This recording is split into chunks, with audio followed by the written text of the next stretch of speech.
الحمد لله رب العالمين وبه أستعين وأشهد أن لا إله إلا الله وحده لا شريك له وأشهد أن محمدا عبده ورسوله صلى الله عليه وعلى آله وصحبه وسلم تسليما كثيرا. أما بعد، قال شيخ الإسلام محمد بن عبد الوهاب رحمه الله: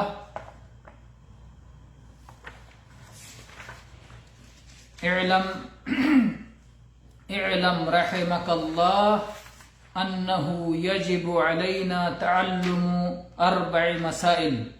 الأولى العلم.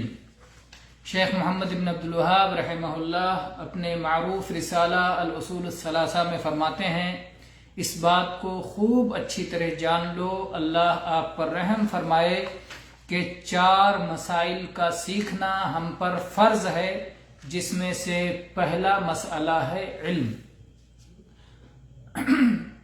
ہم باقی باتوں پر گزشتہ دروس میں گفتگو کر چکے ہیں اور یہ بتا چکے ہیں کہ شیخ اپنے طلباء پر، اپنے مخاطب کے لیے کس قدر ہمدردی اور خیرخواہی رکھتے ہیں کہ اسے مسئلہ بیان کرتے ہوئے اس کے لیے دعائیں بھی کرتے ہیں اور مسئلے کی اہمیت بتاتے ہیں اور یہ بتاتے ہیں کہ یہ مسائل بہت زیادہ نہیں ہیں جن کا سیکھنا ہم پر ضروری ہے، اور یہ بھی بتاتے ہیں کہ سیکھنا ضروری ہے، اس کے لیے ہمیں محنت کرنی ہوگی، دل کو حاضر رکھنا ہوگا. ان سب پہ تفصیلی گفتگو ہو چکی ہے. تو شیخ نے فرمایا کہ ان میں سے پہلا مسئلہ ہے علم. آپ جانتے ہیں کہ علم ایک ہے علم شرعی، یعنی دین کا علم. آسمان سے اللہ تعالیٰ نے جو علم اپنے نبیوں کے واسطے سے بھیجا ہے، شریعت کا علم، جس کے قرآن پاک میں اور احادیث مبارکہ میں جس علم سیکھنے کے فضائل آئے ہیں وہ یہی علم شرعی ہے، جس علم کے ماہرین کو انبیاء کا وارث قرار دیا گیا ہے. العلماء ورثۃ الانبیاء، وہ یہی علم شریعت ہے. تو یہاں یہی علم شرعی مراد ہے کہ جس چیز کو سیکھنا ہم پر فرض ہے اس میں سے پہلی چیز ہے علم، یعنی علم شرعی، اور وہ ایک ہر فرد پر فرض ہے.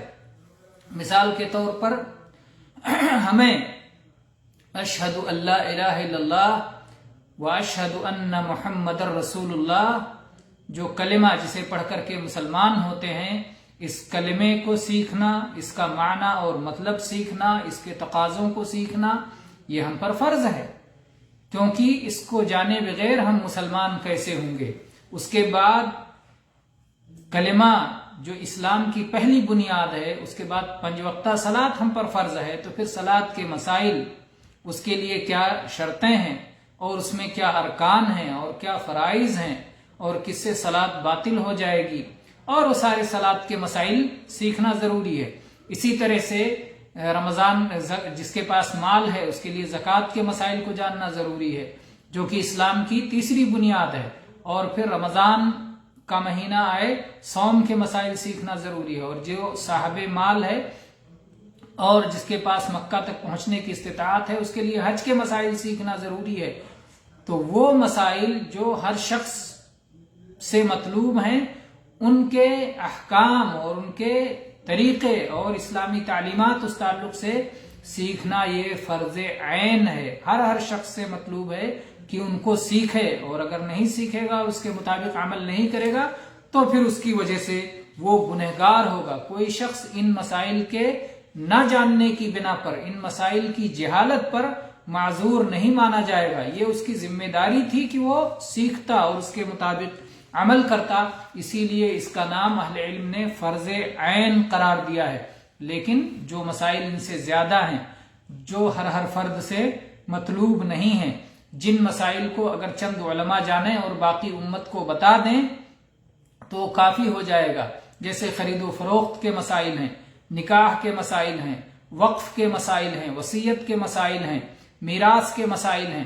اس طرح کے مسائل اگر کچھ علماء ان کو سیکھتے ہیں اور ان میں درک حاصل کرتے ہیں، ان میں مہارت حاصل کرتے ہیں اور ضرورت پڑنے پر امت کو بتاتے ہیں اور کفایت کر جاتے ہیں، تو پھر کوئی گنہگار نہیں ہوگا.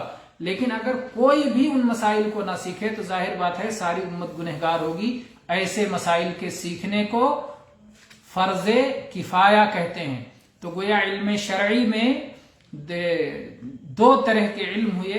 ایک وہ علم جو فرض عین ہے ہر شخص کو جس کا سیکھنا ضروری ہے، اور ایک وہ علم ہے جو فرض کفایہ ہے، اگر کچھ علماء اسے سیکھ لیتے ہیں تو باقی امت کی طرف سے کفایت ہو جاتی ہے. تو یہ رہا فرض عین کا. شیخ جو فرماتے ہیں جس علم کے بارے میں ذکر کر رہے ہیں 4 مسائل سیکھنا فرض ہے، ان میں سے پہلا مسئلہ علم ہے. پھر اس کی تفصیل بتائیں گے کہ یہ عقائد کے مسائل، اللہ کی معرفت، نبی کی معرفت، دین اسلام کی معرفت، یہ ہم پر سیکھنا ضروری ہے. لیکن جہاں تک حرفت و صنعت، کاریگری کے مسائل ہیں، طب کا علم ہے، اسی طرح سے سائنس کے علوم ہیں، ریاضیات کے علوم ہیں، جو دنیا میں اور بہت سارے علوم پائے جاتے ہیں جن کا سیکھنا مباح ہے، اور اگر امت کو ان کی ضرورت ہو تو بعض اوقات وہ فرض بھی ہو سکتے ہیں. لیکن عمومی طور پر جب بھی قرآن و حدیث میں علم کے فضائل کا ذکر آتا ہے تو اس سے یہی علم شرعی مراد ہوتا ہے. لیکن جہاں تک صنعت و کاریگری اور طب اور سائنس اور ریاضیات اور دوسرے علوم کا تعلق ہے، جغرافیہ وغیرہ کے علوم کا، اور اسی طرح سے ٹیکنیکل علوم کا تعلق ہے، تو یہ سب علوم ایسے ہیں کہ اگر کوئی شخص ان علوم کو نہیں جانتا، نہیں سیکھتا تو گنہگار نہیں ہوگا، اور اس سے اس کے بارے میں قیامت کے دن باز پرس نہیں ہوگا. لیکن اگر کسی نے لا الہ الا اللہ کو نہیں سیکھا، اگر کسی نے اپنے رب کی معرفت حاصل نہیں کی، کس نے اسے پیدا کیا ہے، کون نبی اس کی طرف بھیجے گئے ہیں، وہ کیا دین تھا جس کے مطابق اسے زندگی گزارنی تھی، اگر کسی نے ان چیزوں کو نہیں سیکھا تو پھر وہ اس پر جواب دہ ہوگا، اور اس کی وجہ سے، نہ سیکھنے کی وجہ سے گنہگار ہوگا. اللہ تعالیٰ کے ہاں اس سے باز پرس ہوگی، پوچھا جائے گا کہ تم نے یہ علم حاصل کیوں نہیں کیا تھا. تو شیخ نے فرمایا کہ جو 4 مسائل ہر شخص کے لیے سیکھنا فرض ہے، ان میں سے پہلا مسئلہ ہے علم. جو لوگ اس علم کے سیکھنے سے اعراض کریں گے تو پھر وہ گنہگار ہوں گے اور وہ اللہ کے یہاں سزا سے دوچار ہوں گے. اب اس علم میں کون کون سی باتیں داخل ہیں؟ مختصر طور پہ شیخ نے فرمایا کہ اللہ کی معرفت، اللہ کے نبی کی معرفت اور دین اسلام کی معرفت دلائل کے ساتھ، یہ علم سے مراد ہے. انشاءاللہ ہم ان تینوں پہ الگ الگ اگلے دروس میں گفتگو کریں گے. وآخر دعوانا ان الحمد للہ رب العالمین وصلی اللہ علی نبینا وسلم.